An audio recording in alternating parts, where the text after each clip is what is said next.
Anyway, our parable today is all about this rich man, the story of the rich man and Lazarus. And at the first outset, no, if you have a sweeping, no, a quick reading of this gospel, there is a danger that we might miss the real point, the real message, no? For me, I think this parable is open to misinterpretation, no? Kasi nga, ano ba yung story ito? Parang nagbaligtad yung sitwasyon.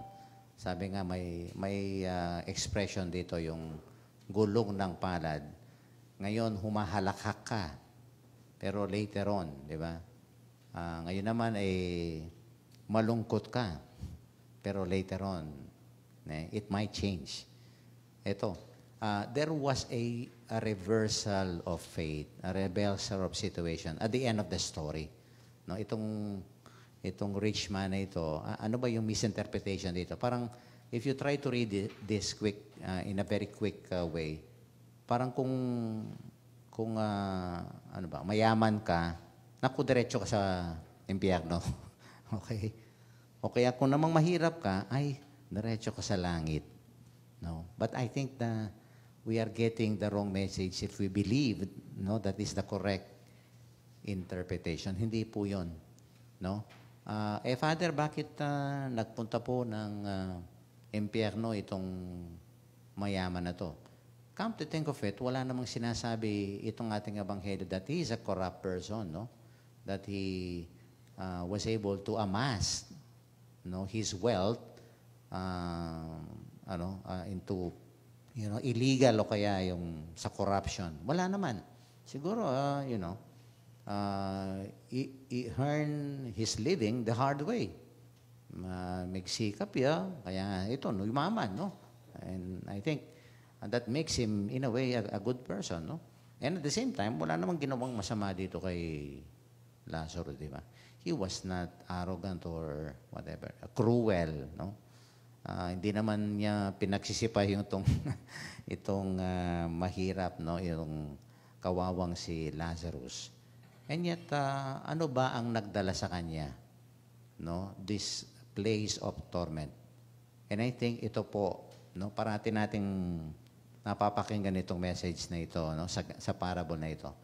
No, he committed this sin that we call the sin of omission. Yung dapat na ginawa niya, hindi niya ginawa. And we get into trouble when yung dapat mong gawin, hindi mo ginawa. No, that is the sin of omission.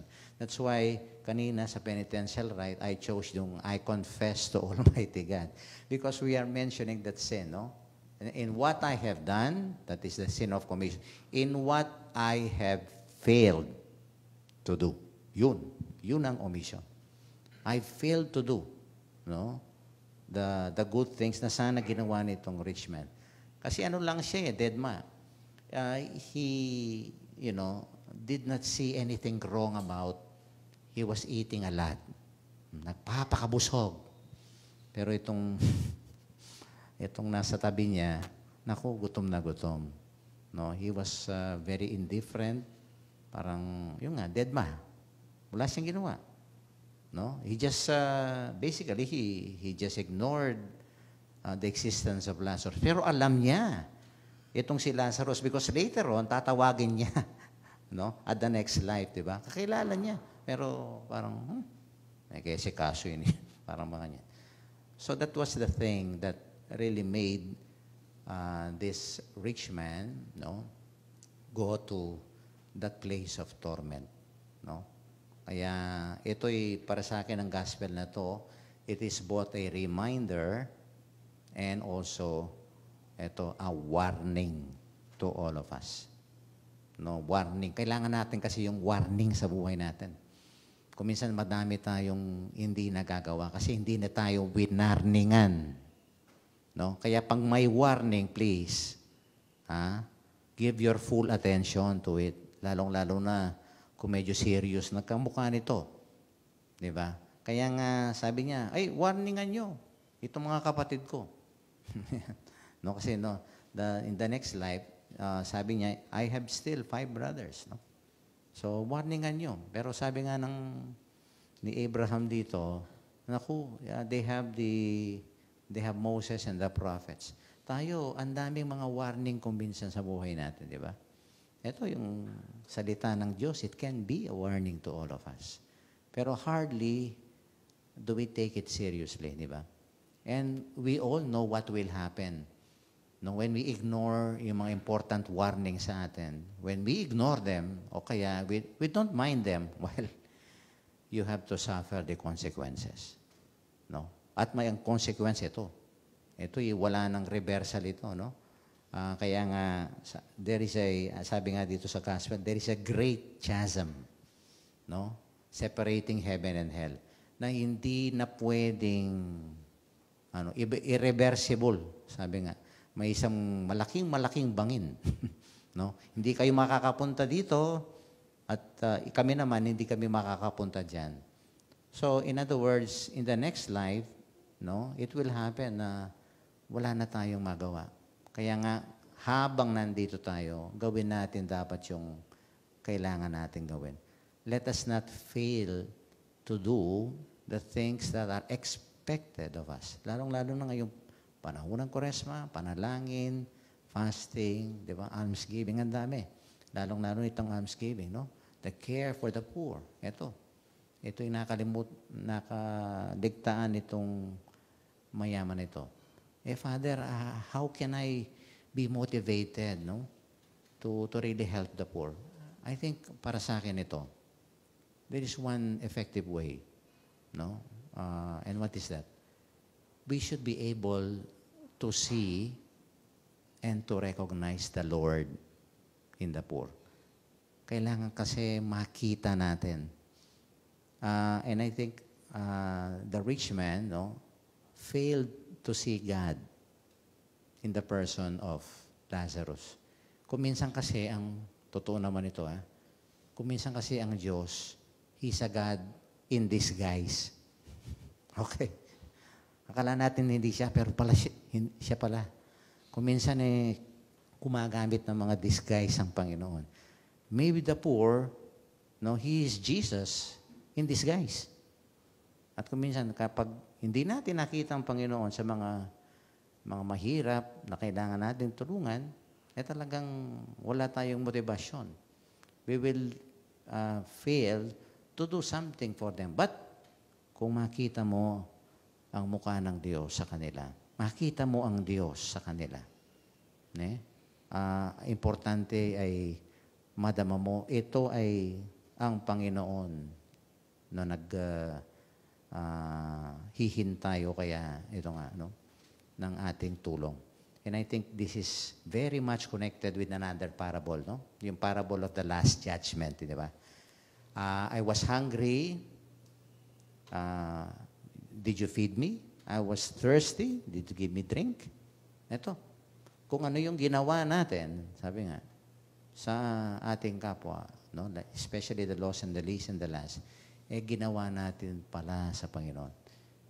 No? He is Jesus in disguise of the many faces of poor people around us.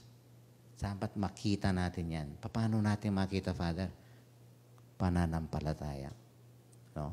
Faith will really help us see the face of Jesus in the faces of the poor around us.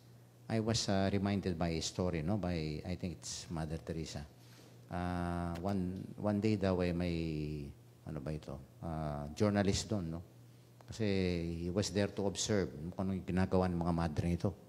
So that whole day, he was able to observe ano yung ginagawa. Of course, no? Feeding the hungry, yung mga ganyan, no? They were nursing their wounds, no? Pinapaliguan, pinapakain, binibihisan, something like that, no? Ang dami. Elderly, mga sick, no? This is what you see in the center of Mother Teresa, no? In Calcutta. Anyway, at the end of the day, sabi nung journalist, tinanong niya kay Mother Teresa, alam mo, sister, kahit na bibigyan ako ng milyones, sabi niya, hindi ko gagawin yung ginagawa niyo dyan. No? Hindi ko kaya yan, sabi niya. How come, and this is the question, how come ikaw kaya mo? Kaya mo lang lahat na ginagawa. Wala ka namang connection sa mga taong yan. You didn't even know these people. No? What motivates you in doing all this? At sabi ni Mother, kung ako lang, hindi ko rin gagawin ito. Pero sabi niya, nagagawa ko lang. Bakit? Ito sinabi niya, because I see Jesus in them. Nakikita ko ang mukha ng Diyos, no, sa mga mamahirap na ito, sa mga may sakit. And I think, let us ask that special gift from the Lord, that special grace, no? Through faith, may we see Him so that we can have that openness, no, to help people around us who are in need. No? When we see that face, it is the Lord, no, in disguise na may encounter natin. At kung anong yung ginawa natin yan, I think, eto nga, it will be the basis of God's judgment, no, at the last day. Kaya siguro may isang ano ito, no, paalala sa atin. At sabi ko nga, isang warning. While we still have time, no, let us not take for granted, no, yung mga bagay na kailangan natin gawin. We should not fail doing the things that we should do, no, because we will be accountable sa lahat ng yan. No, at the end of our life, God will ask for an accounting. Ano ba ang ginawa mo? At ano ba yung dapat na ginawa mo pero hindi mo ginawa?